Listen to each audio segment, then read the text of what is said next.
قیامت سے قبل قرآن اور شریعت کا علم اٹھ جائے گا۔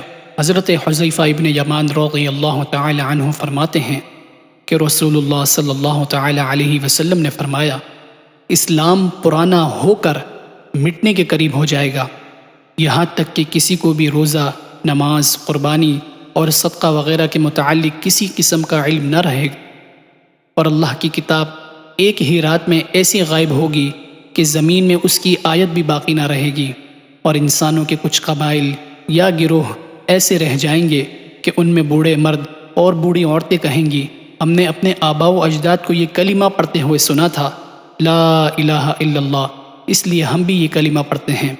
اس کے بعد حضرت حذیفہ رضی اللہ تعالی عنہ کے شاگرد صلہ نے عرض کیا، لا الہ الا اللہ سے انہیں کیا فائدہ ہوگا جب انہیں نہ نماز کا علم ہوگا، نہ روزے کا، نہ ہی قربانی اور صدقے کا علم ہوگا۔ اس پر حضرت حذیفہ رضی اللہ تعالی عنہ نے ان کی طرف سے منہ پھیر لیا۔ انہوں نے دوبارہ عرض کیا، حضرت حذیفہ رضی اللہ تعالی عنہ منہ پھیرتے رہے۔ تیسری مرتبہ ان کے پوچھنے پر ان کی طرف متوجہ ہوئے اور فرمایا، اے صلہ، لا الہ الا اللہ انہیں دوزخ سے نجات دلائے گا۔ میرے بھائیوں، آج ہمیں اس حدیث مبارکہ پر غور و فکر کی ضرورت ہے۔ آج ہم تسلسل کے ساتھ معاشرے میں حالات کو بدلتا ہوا دیکھ رہے ہیں۔ جیت علماء کرام اس دنیا سے رفتہ رفتہ اٹھائے جا رہے ہیں، اور حدیث مبارکہ میں علم کے اٹھائے جانے کا جو ذکر ہے، اس سے مراد علماء حق کا اس دنیا سے اٹھا لیا جانا ہے۔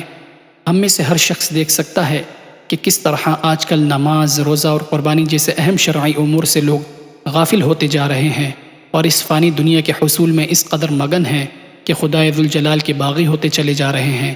یہ حالات و واقعات ہم سے چیخ چیخ کر اس حدیث مبارکہ کے اندر موجود قرب قیامت سے قبل پیش آنے والے حالات کی گواہی دے رہے ہیں۔ میری آپ سے گزارش ہے، سنبھل جائیے، اب بھی وقت ہے۔